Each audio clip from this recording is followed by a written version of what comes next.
공무라고 하는 게 뭘 그렇게 관심이 있겠어요. 그러나 또 관심 갖지 않으면 또 문제가 생기는 일이기도 한데, 제가 업무보고라고 하는 형식으로 좀 재미있게 우리 국민들께서 관심 가지시라고 하다 보니까 뭐 대통령이 참 경박하게 저렇게 장난스럽게 하냐, 권위도 없다, 뭐 품격도 없다, 뭐 이런 비난도 있기도 합니다. 세상의 모든 일들은 양면이 있는데, 그게 잃는 점이라면 또 한편으로 재밌다, 이렇게 해서 관심도를 제고한 건 또 성과이기도 해요. 그리고 제가 이 업무 보고를 한 이유는 이제 대외적으로는 국정이라고 하는 게 어떻게 진행이 되는지 우리 국정의 주체인 우리 국민들께 보여드리는 거죠. 우리는 본질적으로 대리인, 과거식으로 표현하면 머슴이죠, 머슴. 주인의 일을 대신하는 머슴이기 때문에 주인이 일을 맡긴 취지에 따라서 또 주인의 이익에, 최대한 이익에 부합하게 또 일을 해야 되고, 그 과정 자체를 또 주인에게 잘 보여줘야 합니다. 또 우리가 당당하게 일을 잘하면 또 그걸 숨길 필요도 없는 거죠. 그런 면에서는 우리 국민들께 보고한다는 의미도 있고, 또 한편으로는 우리 이제 내부의 업무 보고라고 하는 게 이제 과거에는 좀 형식적으로 했던 것 같습니다. 그러나 저는 그런 방식으로, 그러니까 적당히 일 처리를 한다든지, 또는 뭐 최고 책임자 또는 조직의 최종 책임자들이 그 자리에서 얻게 되는 권위, 또 명예, 이익, 혜택만 누리고 그 자리가 가지고 있는 본질적인 책임이나 역할을 제대로 안 하는 건 제가 그냥 눈 뜨고 못 봐주겠어요. 어떤 조직의 책임자 또는 어떤 조직의 일을 맡아 하는 사람들이 어떤 태도와 어떤 마음으로 얼마나 성실하게 하느냐가 사실 거의 운명을 좌우합니다. 똑같은 장소에서 똑같은 종류의 영업을 시작한 경우에도 흥하는 가게가 있고 망하는 가게가 있거든요. 근데 흥하고 망하는 게 객관적 조건이기보다는 대부분의 경우는 다 그 주체, 주관자들의 태도와 마인드, 행동에 달려 있어요. 특히 세상 많은 사람들에게 영향을 미치는 공무, 이런 공직이라고 하는 건 더더욱 그렇습니다. 우리가 어떻게 하느냐에 따라서 세상이 그야말로 흥할 수도 있고 망할 수도 있는 거죠. 똑같은 조선에서 선조대처럼 망하는 시대가 있었는가 하면 정조대처럼 흥하는 시대도 있었던 거죠. 거기서 제일 큰 차이는 결국 선조와 정조의 마인드 차이였을 겁니다. 평소에 공부하고 진지하게 세상을 둘러보고 억울한 사람이 없는지 찾아보고, 그게 시정될 수 있는 기회를 그 별 무겁지는 않겠지만 징을 들고 다니면서 징철하고 가지고 다니는 그 태도 자체만 해도 지방 관아의 관리들이 얼마나 걱정됐겠어요. 자기 고을에 있는 주민이 혹시 징체 들고 한번 쳐버리면 자기 인생이 망가지잖아요. 그게 경계의 효과죠. 공직이라는 건 그런 거다. 그래서 우리 내부적으로 업무 보고라고 하는 것도 그냥 형식적인 게 아니라 정말로 각 단위의 책임자들이 자기 역할을 제대로 인지하고 그 역할을 제대로 수행하고 있는지를 보는 거예요. 근데 자기가 하는 일이 뭔지도 모른다든지, 자기가 보고서라고 이렇게 써서 상신을 냈으면 자기가 써놓은 글자의 의미는 최소한 알아야 되잖아요. 근데 난 이 안에 있는 것만 대체적으로 물어보죠. 자기가 써놓고 몰라요. 아마 실무자가 썼을 테고, 과장이 챙겨봤을 거고, 국장이 점검했을 거고, 또 뭐 실장이든 아니면 차관 거쳐서 장관까지 봤을 텐데, 각각의 공공기관도 마찬가지겠죠. 다 거쳤을 텐데, 그 과정에서 자기들이 써놓은 책임져야 될 사인한 그 문서의 내용이 뭔지도 모르면 말이 되겠습니까? 그게. 그래서 그런 건 한 번은 이제 과거처럼 적당히 넘어가고, 그냥 일선의 실무자만 손끝으로 이렇게 필요한, 꼭 해야 되는 것만 까작까작 깨작 이렇게 하는 거를 넘어서서 정말로 조직 전체가 책임지고 역동적으로 이렇게 움직이고, 서로 정말 필요한 게 뭔지 토론하고 의견 주고받고, 잘못된 게 있으면 고치고 더 좋은 게 있으면 제안받아서 새롭게 시도하고, 그 과정에서 조직이 좀 활력 있게 살아 움직이면 그 조직만이 아니라 그 조직이 지향하는 바대로 우리 국민들의 삶도 국가 사회도 훨씬 더 나아지지 않겠습니까? 우리는 한번 최소한 그런 걸 해보자는 취지였던 거예요. 그래서 여러분들 제가 한 6개월쯤에 다시 하려고 그래요. 근데 아마 그때쯤에는 좀 다를 겁니다. 지금은 사실 처음 해보는 거라서 이것도 뭐 어떻게 될지도 잘 모르겠고 그러겠지만 다시 또 한 6개월 이렇게 업무를 해보고 그때는 또 제가 또 다른 방식으로 체킹을 해볼 겁니다. 지금까지 예상된 방향으로 하면 잘 안 되죠. 우리는 예상 문제가 잘 안 통해요. 대신에 아주 상식적이죠. 그냥 자기 하던 일 최소한의 관심을 가지고 최소한 파악하고 자기 책임지면 되는 거죠. 그래서 한 6개월 후에 또 기대를 한번 해보겠습니다. 우리 국민 여러분께서도 한번 기다려 보십시오. 다음에 한 6개월 지난 다음에는 우리 공직사회가 어떻게 변해 있을지. 또 한 가지는 아까 제가 국무회의 때 비공개 회의 때 말씀을 드렸는데 각 기관의 책임자 지금은 이제 장관님들이 아마 자체 업무 보고도 했겠죠. 이제 각 실 단위, 뭐 국 단위, 과 단위도 그 소속 그 직원들하고 토론을 한번 해보세요. 의견을 한번 들어보시는데 중요한 게 하나 있어요. 이게 관료 조직의 특성인데 세상이 변하잖아요. 세상이 변하는데 가장 큰 권한을 가진 사람이 가장 구시대 사람이에요. 이게 관료제의 특성이죠. 가장 젊은, 가장 권한 없는, 가장 신참이 가장 현실적이에요. 근데 이거를 잘 조화를 시켜야 됩니다. 이 꼰대라고 하잖아요, 꼰대. 이 꼰대가 되면 안 되잖아요. 근데 현장에서 동떨어지, 왜냐하면 이 지위가 계급이 올라갈수록 자꾸 현장으로부터 멀어지죠. 한 계단씩 자꾸 멀어져요. 나중에는 권위와 권력만 남는 상태가 되면 뭐 부하들은 눈앞에서는 복종하고 따르겠지만 뒤에 가서는 흉보고 그러겠죠. 근데 이게 전에는 모르겠는데 이제는 소통 통로가 좀 다양해지면 그게 다 소문이 나게 돼 있어요. 저한테 막 다 들어가요. 메시지로 들어오고 뭐 쪽지도 들어오고. 그래서 이 조직이 아래 위가 소통이 잘 되면 그런 그 꼰대 노릇하는 사람들은 좀 견뎌내기가 좀 어려울 수도 있겠다. 그래서 각 부서 내 자기 팀 내에서 일종의 브레인스토밍을 한 번씩 해보십시오. 그냥 다 모여가지고 그냥 자유롭게 얘기해 주세요. 그러면 새로운 아이디어도 생기고 특히 이제 계급이 높은 우리 관리자일수록 좀 현장의 얘기를 진지하게 들을 가능성이 좀 더 많아지는 거죠. 일선 직원들, 하위 직원들, 신참 직원들, 신입 직원들의 얘기를 좀 자주 들어보는 브레인스토밍의 기회를 가져보는 것도 한 방법이겠다. 그게 본인에게도 필요하지만 조직에게도 필요하고 궁극적으로는 우리 국정이라고 하는 게 국민을 위한 것이기 때문에 우리 국민과 국가에도 필요한 일이라는 생각이 듭니다. 저것도 하나 좀 마저 해주면 좋겠습니다. 다른 부처에도 이 총리님 제가 이 얘기는 아까 못했는데 이 얘기는 메모했다 다른 국무위원들도 전해주세요. 우리가 이제 해야 될 일들이 많잖아요. 너무 많아가지고 사실은 뭐 어떤 일을 해야 될지 모를 수도 있는데 대체적으로 관행적으로 해오던 일은 잘 할 거예요. 그럼 제가 공직사회는 그런 건 잘합니다. 그런데 지금 부족한 게 어떤 거냐면 거기다가 이제 우리도 스스로 모르는 뭔가의 문제점 또는 우리 구성원 중에 일탈하는 소수의 일탈행위, 소위 부정부패 뭐 이런 것들 있잖아요. 이런 것들을 시정을 해야 되는데 우리 스스로는 잘 안 돼요. 왜냐하면 우리는 맨날 보던 걸 똑같은 시각에서 똑같은 각도에서 보고 있기 때문에 잘 안 느껴집니다. 보면서도 캐치가 안 돼요. 눈에 스치긴 했는데 인지가 안 되는 거죠. 그러니까 다른 사람의 눈으로 봐야 되는데 그 좋은 기회가 뭐냐면 그게 국회 같은 거예요.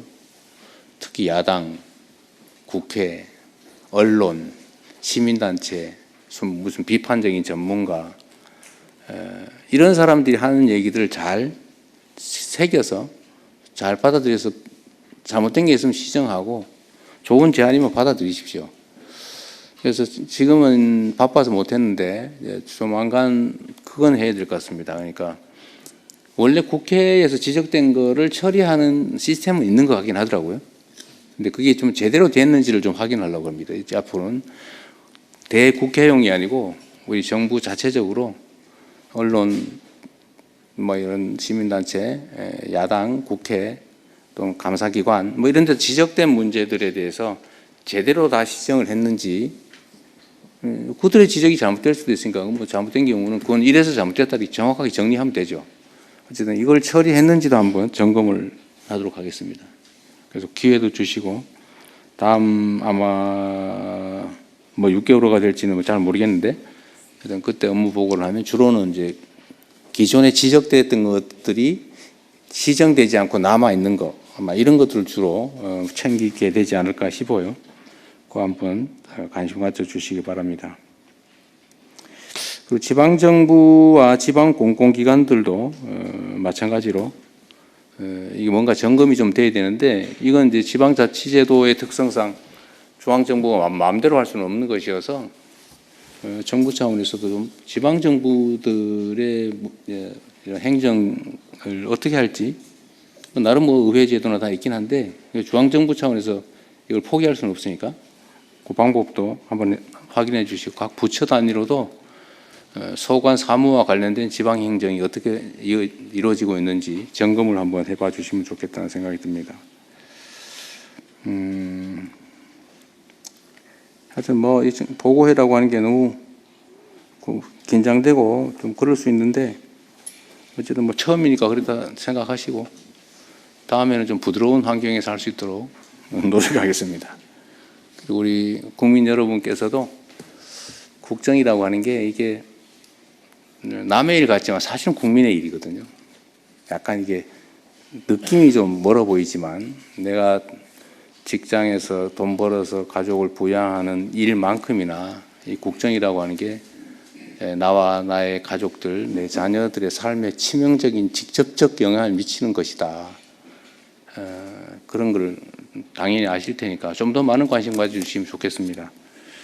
아침에 국무회의 때도 그런 게 있었는데 민주주의가 발전하는 게 중요하다. 경제가 발전하는 게 중요하다. 이게 이제 역전됐다고 해요. 이제 과거에는 언제나 1등이 경제가 잘 돼야 된다.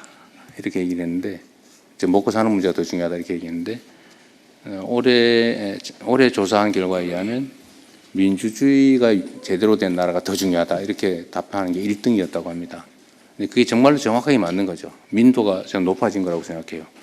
민주주의가 잘 정착되면 자원이 효율적으로 배분되고 잘 쓰여지고 모든 공식적인 권력 배분, 권력 행사가 투명하고 공정하고 객관적이 되면 아무래도 효율적인 사회가 되죠. 그게 또 경제적으로 성장 발전하는 중요한 동인이 되는 것 같습니다. 어쨌든 마음 계속 관심 가져 주시길 부탁드리고요. 그리고 또 오해가 있는데 오늘이 이제 보고의 마지막이니까 사실 말이 없으면 잘한 겁니다. 제가 이제 문제가 있으면 지적하는 건데 제가 주변 제 아내도 그러고 자꾸 잘한 걸 칭찬을 자꾸 해야지 맨 뭐 문제 있는 거라고 자꾸 지적을 하면 그게 되냐고 저한테 자꾸 야단치는데 잘한 거 칭찬을 하니까 너무 많아가지고 그러는 거니까 그거는 이해를 좀 해주시기 바랍니다. 자, 오늘 업무 보고를 이제 시작을 할까요? 네, 준비된 게 있으면 준비된 거 가지고 하겠습니다. 네, 업무 보고가 있겠습니다. 업무 보고는 해양수산부, 해양경찰청 순으로 하겠습니다. 먼저 해양수산부 차관이 보고하겠습니다. 해양수산부 차관 김성보입니다. 북극 항로 시대로의 대도약을 위한 해양수산부 업무 보고를 시작하겠습니다. 순서는 새 정부 6개월 핵심 성과를 먼저 말씀드리고 이어서 중점 추진 과제에 대해 보고드리겠습니다. 새 정부 핵심 성과입니다. 해양수산부는 국민주권정부 출범 후 국정과제를 속도감 있게 추진하기 위해 노력해 왔습니다. 먼저 해양수도권 조성 기반을 마련하였습니다. 해양수산부 부산 이전을 완료하였고 범부처 북극항로 추진본부를 출범하였습니다. 해운기업 2개사도 부산 이전 계획을 발표했습니다. 둘째, 해운항만 경쟁력을 제고하였습니다. 해운산업 위기대응 펀드를 2배로 확대하고 국내 최초로 메탄올 연료를 사용하는 컨테이너선 6척도 준공하였습니다. 셋째, 우리 해양수산 저력을 전 세계가 주목하고 있습니다. 김 수출액은 이미 10억 달러를 넘어 역대 최고 기록을 달성했으며 2028년 유엔 해양총회의 대한민국 유치도 확정하였습니다. 다음으로 중점 추진 과제입니다. 해양수산부 내년에 많은 과제를 추진할 예정입니다만 오늘은 그중에서도 엄선해서 3가지 과제를 중점적으로 보고드리겠습니다. 북극 항로 시대로의 대도약, 전통 수산업의 혁신, 해양 주권 확립과 글로벌 리더십 확보입니다. 첫 번째, 북극 항로 시대로의 대도약입니다. 대통령님 말씀대로 북극 항로는 미리 준비하지 않으면 기회를 놓치게 됩니다. 기후변화로 인해 7월부터 10월은 일반 선박만으로도 북극 항로 운항이 가능하고 그 앞뒤로 2개월은 세빙선을 이용하여 운항이 가능합니다. 겨울철은 안전상 이유로 현재는 운항이 제한적이지만 운항 가능 기간은 점차 확대될 것으로 전망됩니다. 다만 러시아 수역을 통과하는 북극 항로를 이용하기 위해서는 러시아에 대한 국제 제재를 고려해야 합니다. 주요국 동향입니다. 중국의 하이제 해운은 세계 최초로 컨테이너 항로를 개설하였고 뉴뉴시핑도 올해에만 22번 북극 항로를 운항하였습니다. 러시아는 지난 2022년 37조 원 규모의 북극 항로 개발 계획을 승인한 바 있습니다. 이에 해양수산부는 내년부터 북극 항로 상업 운항을 본격적으로 준비하겠습니다. 국지 운항 경험과 정보를 축적하기 위해 내년 하반기에 3,000TEU급 컨테이너선으로 부산에서 로테르담까지 시범 운항을 추진하겠습니다. 아울러 대러 제재 시나리오별 대응 전략도 마련하겠습니다. 대러 제재가 해소가 되면 러시아를 경유하는 북극 항로를 통해 컨테이너와 LNG, 원자재 수송을 확대하겠습니다. 대러 제재가 유지될 경우에는 캐나다로 향하는 북서 항로 시범 운항도 검토하겠습니다. 또한 북극 항로 거점 조성을 위해 금일 오전에 국무회에서 보고드린 바와 같이 부산항 3.0 전략을 차질 없이 추진하겠습니다. 다음, 행정, 사법, 금융, 기업 인프라도 집적화하겠습니다. 해양수산 공공기관, 해사법원, 동남권투자공사, 해운기업을 적극 유치하여 시너지를 창출하겠습니다. 또한 해양수도권을 육성하기 위한 방안을 조속히 마련하고 조선, 기자재 등 관련 산업과 연계 발전시키겠습니다. 트라이포트 등 교통물류망도 확충하겠습니다. 이를 통해 5극 3특 중 1극인 동남권을 수도권에 필적할 해양수도권으로 발전시켜 나가겠습니다. 해양수산부가 동남권 발전을 책임진다는 각오로 최선을 다해서 업무를 추진하겠습니다. 또한 오늘 출범한 북극 항로 추진본부를 통해서 동남권 투자공사에서 투자할 투자 대상을 발굴하는 데도 전력을 다하겠습니다. 두 번째로 전통수산업을 혁신하겠습니다. 기후변화로 인해 전면적인 혁신 없이는 수산업의 지속 가능성을 담보하기 어렵습니다. 그렇기 때문에 기후변화에도 안정적으로 수산물을 공급할 수 있도록 어업 생산 구조를 대폭 개편하겠습니다. 우선 수산자원에 비해 과도한 어선 세력을 집중 감축하겠습니다. 예컨대 근해 어선의 약 40%를 5년간 시한을 정해서 감축하는 방안을 검토하겠습니다. 남은 어선은 대형화, 현대화를 유도하여 어업 생산성을 높여나가고 은퇴하는 어업인들에게는 대체 일자리 지원 등 소득 안전망도 확충하겠습니다. 현장과 소통을 해보면 어업구조 개선 필요성에는 모두 공감합니다. 다만 구체적인 방식으로 들어가면 다양한 의견이 제기될 수 있는 쉽지 않은 과제입니다. 하지만 지금 이 구조를 바꾸지 않고 연례적인 사업을 반복을 하면 우리의 어선어업은 경쟁력을 잃을 것이고 안정적인 수산물 공급에도 차질이 우려가 됩니다. 쉽지 않은 길이겠지만 어업 구조를 혁신하겠습니다. 다음, 양식업은 스마트화, 규모화를 통해 성장 산업으로 전환시키겠습니다. 먼 바다와 동해에서도 신규 양식 적지를 발굴하고 스마트 양식 선도지구도 지정하겠습니다. 수산식품 수출 확대에도 박차를 가하겠습니다. 금년도 11월 기준 K푸드 수출액 중 수산식품은 약 24%를 점유하고 30억 달러를 달성했습니다. 그중에서 가장 대표적인 성공 사례가 김입니다. 국산 김은 세계 교역량의 72%를 차지합니다. 올해 연말까지 11억 달러 이상을 수출할 것으로 전망됩니다. 이와 같은 성공은 스낵김과 같은 현지 맞춤형 상품 개발과 함께 한류 마케팅이 합쳐졌기에 가능했습니다. 정부도 김 수요 급증에 맞춰 지난해와 올해 양식장을 3,000헥타르 이상 추가 개발해서 김 생산량을 늘렸습니다.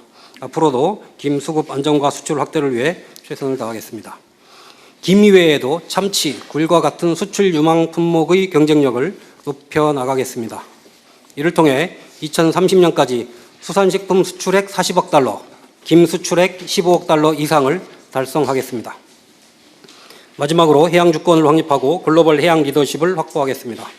중국의 불법 조업을 근절하기 위해 퇴거에서 납포로 대응 방식을 전환하고 벌금 한도를 3억 원에서 10억 원으로 상향하겠습니다. 제5차 독도 이용 기본계획을 수립을 하고 무인 도서 관리를 위해 2027년까지 실태조사를 완료하겠습니다. 유엔 해양총회의 성공적인 개최를 위해 내년 초에 특별법을 제정을 하고 범부처 준비기획단을 출범시키겠습니다. 대통령님의 많은 관심을 부탁을 드립니다. 특히 같은 해 개최되는 G20 정상회의와의 시너지를 고려하여 유엔 해양총회는 남미, 아프리카 등 글로벌 사우스까지 확장된 정상외교의 장으로 준비해 나가겠습니다. 해양수산부 부산시대 새로운 바다의 미래를 열어갈 수 있도록 저를 비롯한 4,100명의 우리 해양수산부 직원들은 혼신의 노력을 다하겠다는 말씀을 드리겠습니다. 이상으로 보고를 마치겠습니다. 감사합니다. 다음은 해양경찰청 차장이 보고하겠습니다. 해양경찰청 업무보고 드리겠습니다. 업무보고 책자 215쪽입니다.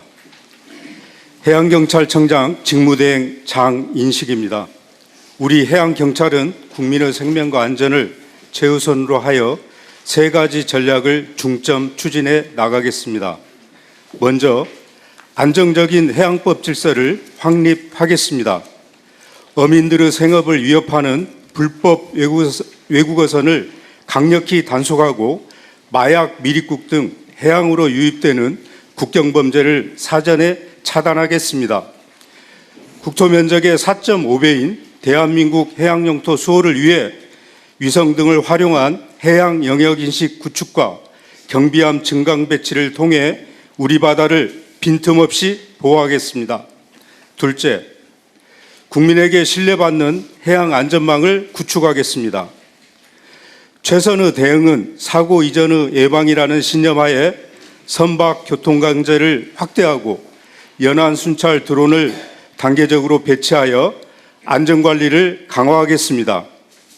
현장에서 기본과 원칙을 바로 세우고 구조, 안전장비를 확충하여 국민과 경찰관 모두 안전을 확보하는 한편 대형 재난에 즉각 투입 가능한 특수구조대 등 구조 역량을 보강하고 긴급구조 협력체계를 더욱 공고히 하겠습니다. 또한 민생, 안전 중심의 수사력을 강화하여 해양 산업재해 등 국민 안전을 위협하는 범죄에 단호히 대응하겠습니다. 마지막으로 우리 바다의 지속 가능한 미래를 만들어 가겠습니다. 대규모 인적, 물적 피해와 해양 오염을 동반하는 복합 재난에 선제적으로 대응하겠습니다. 현장 경찰관이 안전하고 효율적으로 임무 수행할 수 있도록 R&D 등 기술 혁신에 집중하고 첨단 교육 훈련과 현장 인력을 보강하여 국민의 생명과 안전을 끝까지 책임지는 해양경찰이 되겠습니다. 감사합니다. 감사합니다. 다음은 업무보고와 관련된 토의를 시작하겠습니다. 네. 이 경찰청의 그 연간으로 따지면 이유 사유를 불문하고 일종의 순환사고, 해난사고, 해난사고로 죽는 사람이 몇 명쯤 될까요? 그 연안 사고에 금년도에 103명이 사망을 했고요. 그다음에 이제 그 선박에서 그러니까 해상에서 사고 난 것이 65명 정도 되거든요. 그래서 이걸 합하게 되면 한 170명에서 180명 정도 됩니다. 지금 연간 추세로는 늘어가는 중이에요, 줄어가는? 감소하는 추세에 있습니다. 감소하고 있어요. 예.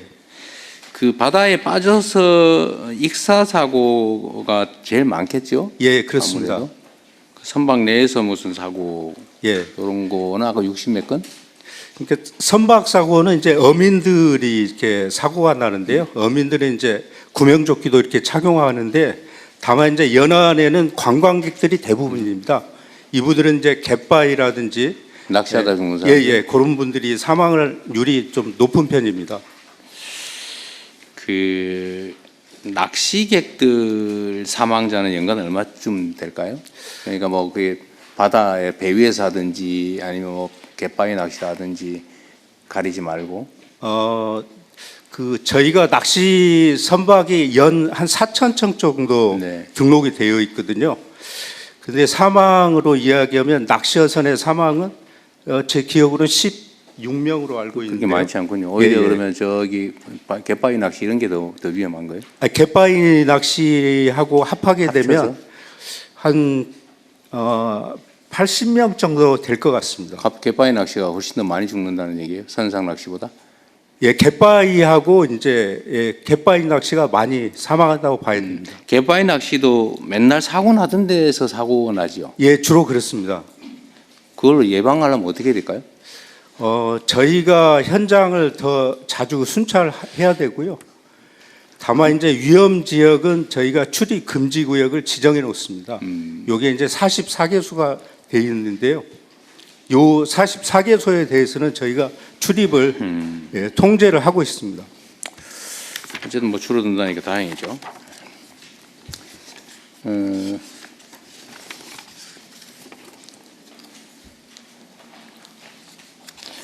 자, 그러면 서면 준비된 거 가지고 좀 볼까요?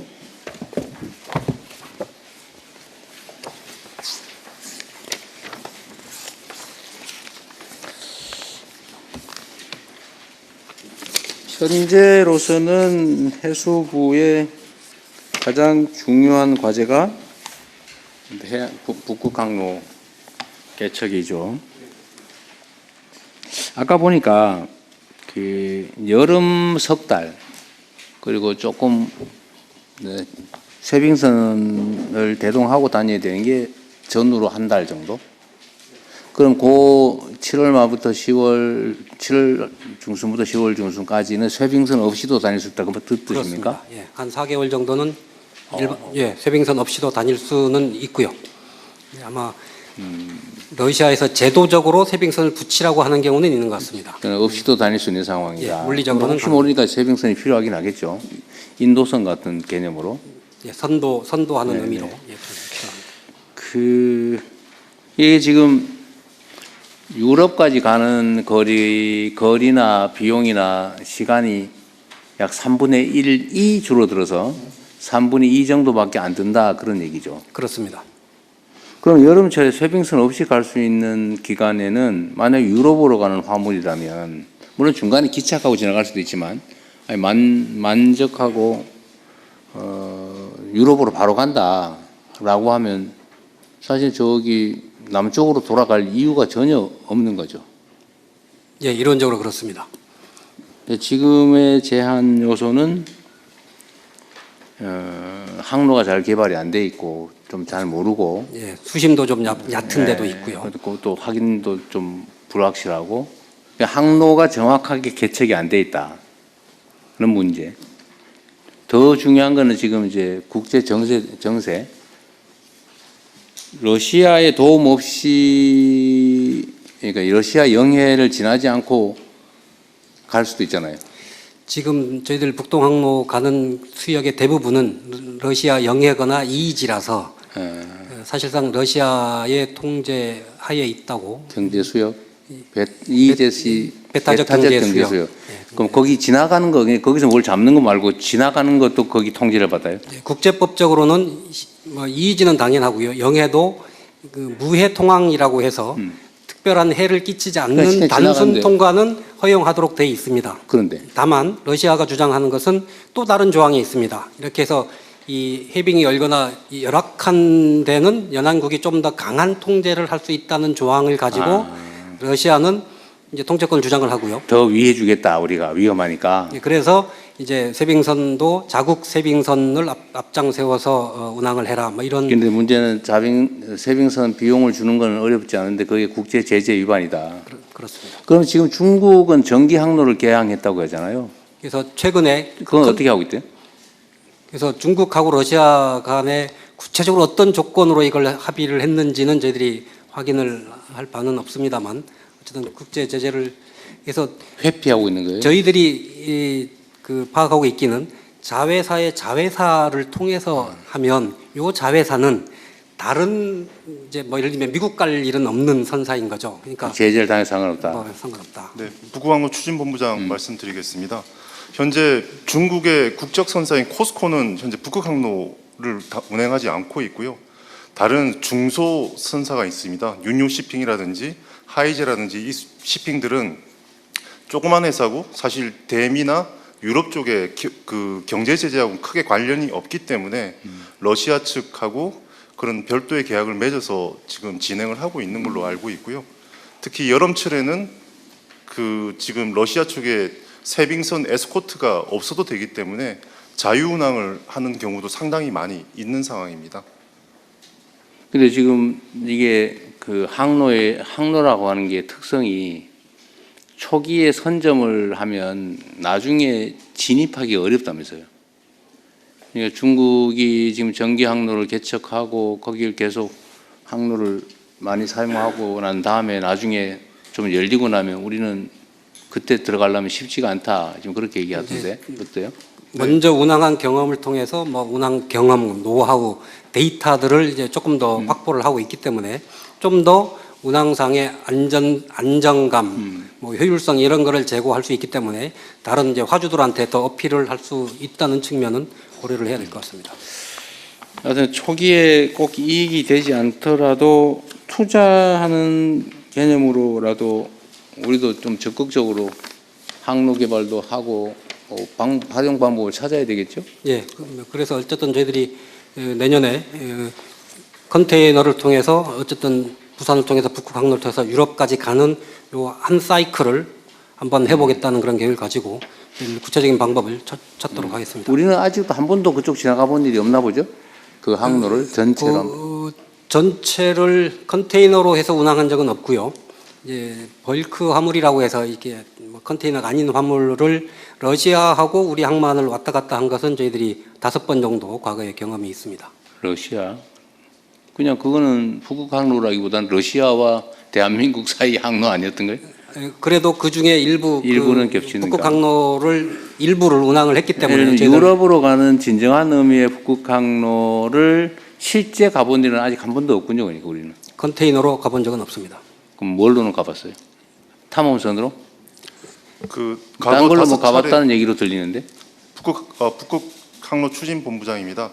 과거 5차례 저희가 그 운항을 한 적은 있는데 유럽까지? 유럽까지 가지는 않았고요. 유럽 근처에 야말 반도라고 있습니다. 야말 그 야말 프로젝트에 필요한 LNG 관련된 여러 가지 플랜트나 이런 것들을 싣고 국내에서 갔던 거기 때문에 대통령께서 말씀하신 것처럼 유럽까지 간 건 아닙니다. 거기서는 뭐 그렇게 멀지 않다. 유럽까지. 예, 그렇습니다. 야말 반도까지. 어쨌든 적극적인 의지를 가지고 탐험한다 생각하고 잘 좀 연구하든 하고 좀 참여해 주시기 바랍니다. 이거는 그냥 호기심인데 8페이지 아래 부분에 이런 게 있어서 부산항 신항 7부도 1개소가 완전 자동화돼 있어요? 그렇습니다. 자동화 수준이 어느 정도예요? 왜 감이 잘 안 와서? 야외에는 사람이 없죠. 북극항로 추진본부장이 간단히 말씀드리겠습니다. 현재 자동화는 그 항만 내에 있는 크레인이나 운송 장비 내에 사람이 탑승하지 않은 게 자동화입니다. 대신에 전체 컨트롤 센터에서 다 크레인을 보고? 보면서 운전을 하고 있는 게 현재 자동화고요. 앞으로 저희가 스마트와 피지컬 AI로 가게 되면 그런 부분의 판단이라든지 작동까지도 그 저희 시스템에 맡길 수 있는 그런 자동화로 지금 나가는 지금은 겁니다. 정확 자동화라기보다는 무인화 정도. 네, 그렇습니다. 그 다음 단계로 자동화, 다음은 인공지능화.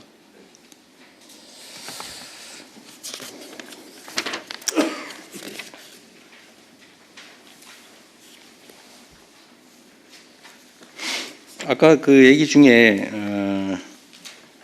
북극 항로의 그다음에 쇠빙선 임차를 의무화하고 있다고 했잖아요. 근데 중국은 자회사의 자회사 손자 회사를 통해서 하면 제재는 손자 회사 정도에 끊기고, 그거는 뭐 유럽이나 다른 지역은 안 가는 걸로 지금 운영하고 있다 그 말이죠. 지금 그 현재 러시아 쪽에서 의무화하고 있다는 것은 어떤 의미냐면, 현재 러시아에서 그 운항 허가를 내주는 기관이 로사톰이라는 그 러시아 원자력 관련된 공기업입니다. 국영기업인데 거기서 정권을 가지고 있고, 운항 허가를 내주면서 원칙적으로는 세빙선을 붙여야 되지만 여름에 그 유빙이 없거나 안전한 항로일 때는 세빙선을 면제해 준다는 식으로 해서 허가를 내주고 있습니다. 그런 식이 됐을 때 중국 선박들은 세빙선 에스코트 없이 다니거나 혹여 에스코트를 할 경우에 그 말씀하신 작은 중소선사들은 별도의 어떤 그 지불 방법을 통해서 지불을 하는 것으로 저희가 알고 있습니다. 뒤로 슬쩍 주고 뭐 이러나요? 모르게. 아무래도 위안화 결제라든지 다른 방식으로 하고 있는 것 같은데 그것까지는 저희가 파악은 지금 현재로서는 그렇게 쉽지는 않습니다.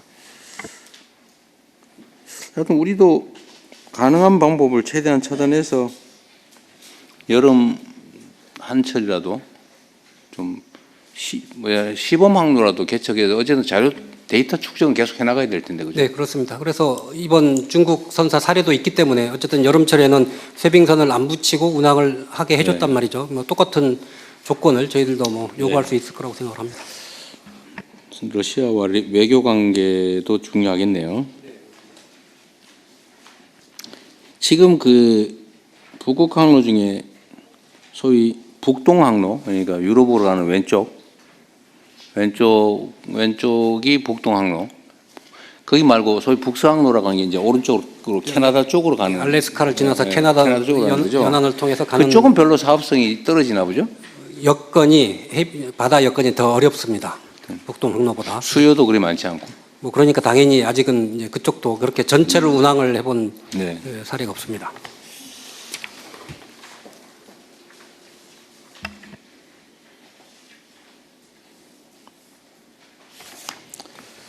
네. 15페이지 상단에 그런 내용, 아까 저기 PPT 발표도 있었는데, 식품 수출액 130억 불 중에서 수산식품이 30억 불이다. 그 중에 김이 10억 4천만 불이다. 이 말이죠. 그렇습니다. 그런데 30년, 앞으로 5년 후 수산식품 수출을 40억 불로 목표를 잡았다. 그 중에 김은 15억 불, 그러니까 한 45% 이렇게 늘려 잡았다. 이런 거죠. 네. 너희 이거 너무 소심하게 잡은 목표 아니에요? 안 그래도 대통령님 그 말씀 하실 것 같아가지고요. 저희들 테스트 해본 거예요? 아닙니다. 직원들하고 토론을 많이 했습니다. 근데 직원들이 제가 한 17억 불, 8억 불은 그래도 말씀드려야지 안 되겠냐는데 제발 차관님 그러시면 안 됩니다라고. 왜냐하면 이거를 너무 수출을 많이 해버리면 그렇죠. 국내 수급도 뭐 국내 또 김 가격 문제도 있고 또 뭐 여러 가지 또 부작용들이 있다. 그래서 저희들이 전략을 그래서 원물을 여기서 너무 많이 수출용으로 해버리면 국내에 문제가 있으니 그럴 수 있는데. 고부가 가치로 빨리 전환을 해서 그걸 통해서 금액을 늘리자. 그러면 17억 불까지 가능할 걸로 저는 보고 있습니다. 지금 그 김 양식장이 엄청나게 빠른 속도로 늘어나고 있잖아요. 저희들 아까 보고 드린 대로 작년에 2,700헥타르, 금년에 626헥타르, 3,300헥타르를 늘렸습니다. 그래서 김 양식 시설이 경기만까지 올라왔던데 지금 서해안 상당히 많이 올라와 북상했더라고요. 근데 이게 전 세계에서 이 김을 생산하는 나라가 그렇게 많지가 않죠. 한중일이 대부분입니다. 일본도 해요. 한국, 일본, 중국. 일본은 근데 우리나라 김 제일 많이 수입한 나라 아닌가요? 저희들 미국으로 제일 많이 수출하고요. 미국이 제일 많아요? 일본으로도 많이 수출합니다. 우리 수산실장이 조금 더 보완 설명 올리겠습니다. 예, 수산정책실장입니다. 지금 미국이 작년에 약 2억 1천만 불 정도 미국으로 수출을 했고요. 그리고 일본이 약 2억 불 정도 그렇게 수출했습니다. 근데 이게 왜 경쟁력이 있을까요? 이것도 실제로는 거의 노동력에 주로 의존하는 1차 산업인데 왜 이게 중국이나 일본보다 우리가 경쟁력이 있습니까? 네, 수산정책실장입니다. 우리나라 김이 갑자기 이제 해외 수출이 많이 된 이유 중에 하나가 우리 K-팝 문화인 물론 것 같습니다. 그러긴 하죠. 특히 캐대원 같은 경우에 김밥이라든가 이런 데 영향을 많이 미쳤다고 보고요. 그래서 작년에 이제 폭발적으로 김 수출이 많이 늘어났습니다. 그리고 또 최근에 미국이라든가 이런 데서 간식용으로 이렇게 스낵용으로 이렇게 개발을 하다 보니까 수출이 많이 늘어난 것 같습니다. 그러니까 그건 초기에는 그럴 수 있는데 근데 결국은 이제 중국, 예를 들면 중국이든 일본이든 낮은 인건비에 뭐 낮은 지대 이런 것 때문에 결국 생산 원가는 우리보다는 훨씬 낮을 가능성이 많고 뭐 일본은 잘 모르겠는데 그러면 결국 남아 있는 거는 지명도 이게 한국산이냐 중국산이냐 그거 말고는 생산 원가에서는 크게 우리가 많이 경쟁에서 밀릴 가능성이 많지 않나요? 품질이 좀 다른가요? 예, 품종에 약간 차이가 있는 것 같습니다. 그래서 중국 같은 경우는 중국산 단김이라고 그래가지고요. 우리나라 김 종자보다 약간 좀 수준이 떨어지는 부분들이 있고, 그래서 우리나라 김 자체가 일본하고 경쟁을 해도 조금 품종 때문에 예, 품종도 그렇고 또 수질이라든가 생산 여건 자체가 원산지에 대한 선호도 이런 것도 일단은 우리가 유리하긴 하죠. 네, 예, 그렇습니다. 장기적으로는 어떨지 모르겠네요. 어쨌든 뭐 잘 준비해 주시기 바랍니다.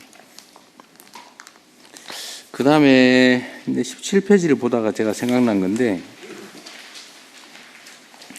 이 해상풍력 발전 사업을 하려 그러면 어민들하고 충돌이 많죠. 네, 아무래도 어장을 그쪽에서 그 때문에 고기를 시간도 많이 걸리고 그러죠. 협의하는 데 시간이 많이 걸립니다. 그리고 그 어민들이 제가 얘기를 들어보니까 해당 지역에 있는 어민이 아니고 다른 지역에서 와가지고 그 지역에서 뭘 잡는 사람도 나도 이해관계자다 뭐 이렇게 주장을 한다고 그러대요. 실제 그쪽에서 조업한 실적이 있으면 뭐 이해관계인이긴 합니다.